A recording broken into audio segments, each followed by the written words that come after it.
Fuck, I didn't think of an intro.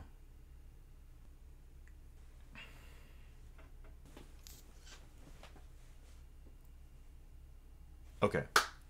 Hello, my name is Peter Vizot, and this is the Peter J Project. I should explain some stuff about why I'm here, why I'm doing this, and hopefully, to some extent, why you should care.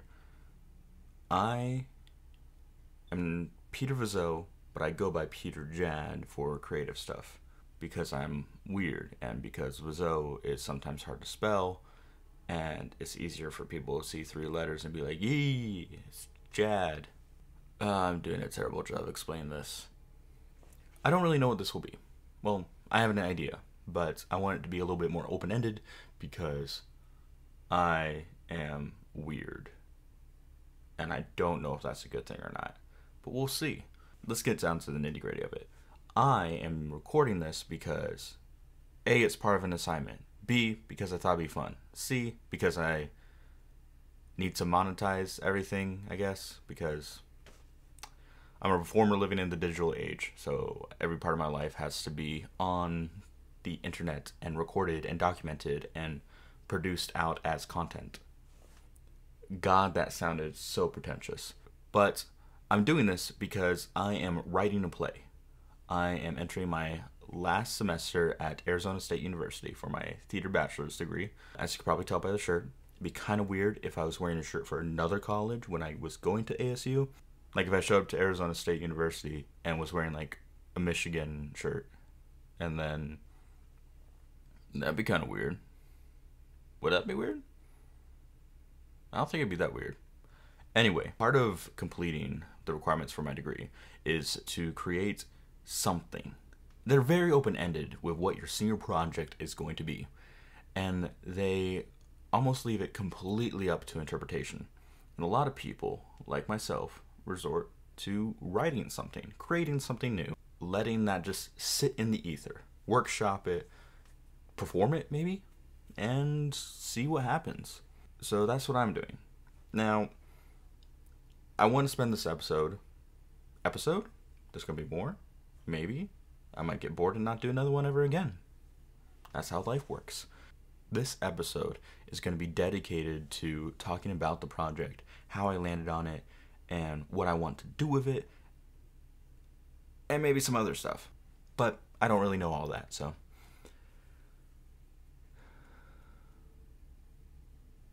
That exasperated sigh, holy shit, that hit me. Anyway. I'm forgetting my words. Originally, I was going to do a documentary about how theater and pro wrestling actually share a lot of stuff together. I'm a pro wrestling fan, and I think that it is an incredible way to incorporate live theater with athleticism and use visual storytelling as well as physical storytelling, and how you can gather a lot from costuming and lighting design and character physicality. It's very interesting how much of that actually overlays with theater and pro wrestling. And so I was going to go around, interview some local wrestlers, try to find articles about some tropes in wrestling that also match tropes in theater, and how a lot of times in like the 90s and the 80s, theater and wrestling went through similar phases in how they want to stylize their content. But there was one problem. I don't know anything about film, which is weird because you're watching a video made by me. I want to do that still. So if you see that come out at a later date and you come to this video and you're like, but you did do that. Hell yeah, I did. If you see that I haven't done that years down the line and you come back to this video, sorry. God, I'm such a meta asshole artist. Prick. But I landed on this one because in high school, I wrote a book called Emeralds and Limes. Emeralds and Limes was basically the story of Edgar Lage, a guy around the age I was now, in college like I am now. But I wrote it in high school when I didn't know what college was like, and I didn't know what being over 16 was like. When I look back at that story, I see a lot of the characters I really loved. A lot of them I really, really enjoyed, But when I look at the story, I just can't translate that into a scripted play. And I worked really hard to try it a couple of times, but I think that it sits better as just a book. And sometimes that's okay. Sometimes the medium that something originates from is probably the best medium it should be in, and you don't really need to adapt it into any other medium. The story just kind of goes along with Edgar's life and his series of relationships that get progressively worse before finding true happiness with someone who's been there all along, and seeing what kind of life he can leave behind with his friends and family. I have decided to write not necessarily a sequel and not necessarily a reboot. Imagine if you took that book and you read about halfway through, and then they went into an alternate dimension. You still know the characters, you still know their personalities, but they live in this different life. That's not necessary to know when you read the script, but I'm verbalizing it because I don't know why. Oh god, this is terrible. I should stop recording. Fuck it, I'm gonna keep going. The story of this new play is that Edgar's daughter Emily is at a Halloween party. She ends up telling the story about how her father, mother, aunts, and uncles all went on this road trip to help their Uncle Gene check off his bucket list and accomplish everything that he had on there while going on a stolen RV to various locations to do various activities. Meanwhile, Emily is able to tell the personal experiences, perspectives, and struggles that each individual character goes through because she has been told these through all of her family members and everyone who has lived there. And it's interesting because then she can see how somebody thought something went well and then something didn't go well, or maybe someone liked something and then the other person hated it. I don't know. I'm still writing it, so we'll see how that goes. But she can't tap into Edgar's memories because she states very early, so this isn't really a spoiler. I think if it happens in either the first 5 pages or first 5 minutes, it's not a spoiler, it's a trailer. But Edgar dies before she's born. And that's something that kind of sticks with her, is that she can't fully comprehend everyone's stories, and especially the person that she wants to know the most, because she just doesn't know them.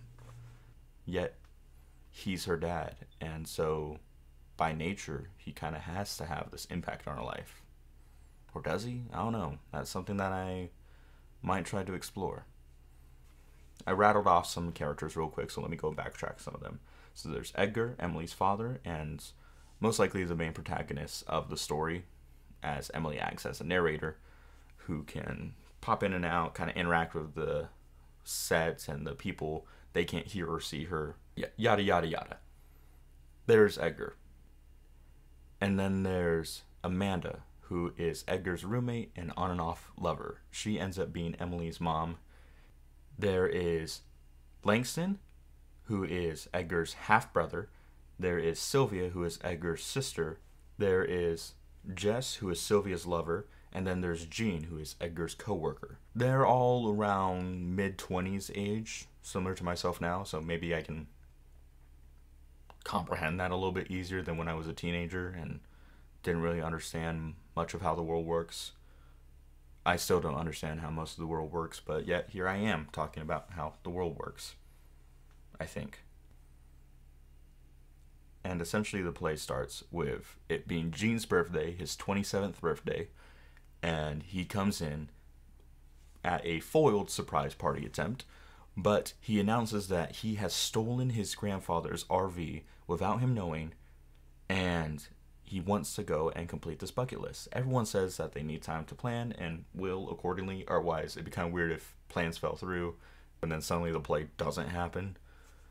And essentially they are all personally struggling with something like dropping out of college, getting a new job far away, wanting to get out of a relationship, wanting to further advance a relationship, but not knowing how, because human interaction is weird. All while doing amazing spectacles and helping Jean do all these incredible things that he wants to do and just wants to accomplish. I think that the play will be fun. I mean, I hope it will be fun. It'd be kind of weird if everyone was like, it was not fun. And if they do, then maybe I just wrote a shit play. I realize I'm cursing through this, so I'm sorry if that's something, but I'm just kind of talking candidly right now because it's hard to talk when it's just us. Us, me and you, random person across the video screen. I'm writing that. I've occurred a couple bits of writer's block, and I work a lot of jobs, go to school, I'm in a play, and I don't know how this is going to go.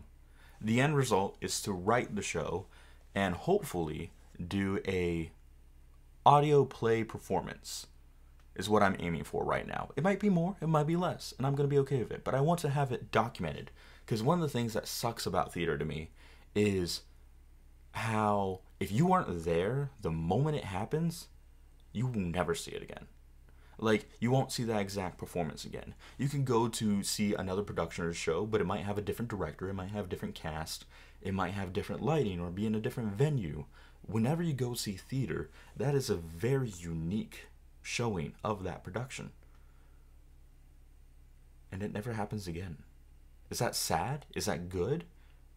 Does that add this level of enjoyment to theater, knowing that nobody else outside this room will ever know the experiences exactly as you felt? I remember this one time I was at the University of Arizona and they were doing a production of Rent. And Rent is one of my favorite musicals of all time. I think you can even see it written right there on this picture.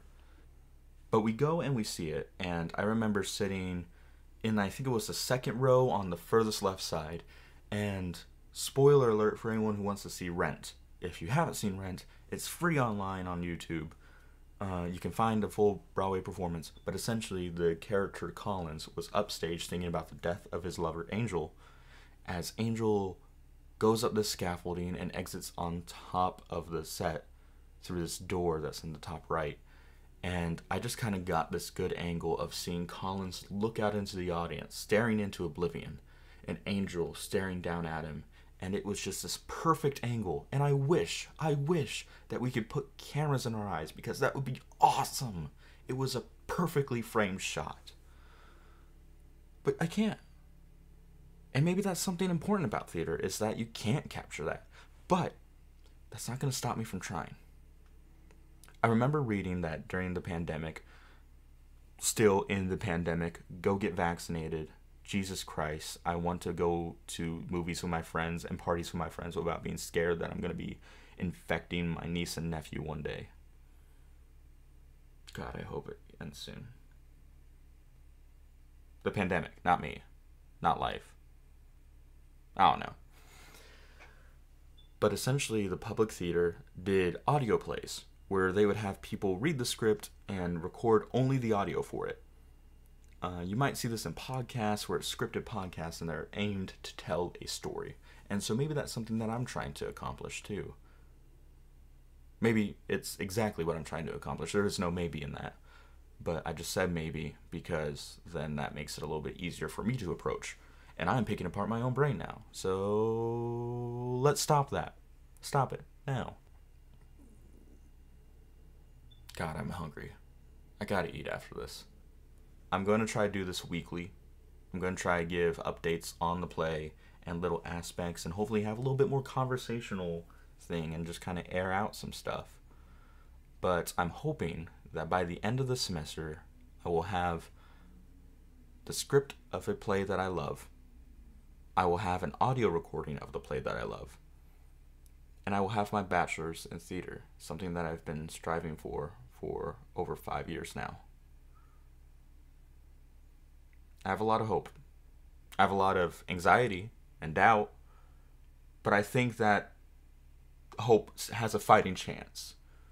I think hope is like backed up in the corner and is like, come get some more, you know, like they're busted up and bloody and bruised, but they got this. I got this. That's a happy note to end on. How do I end these things? I don't know, maybe like this.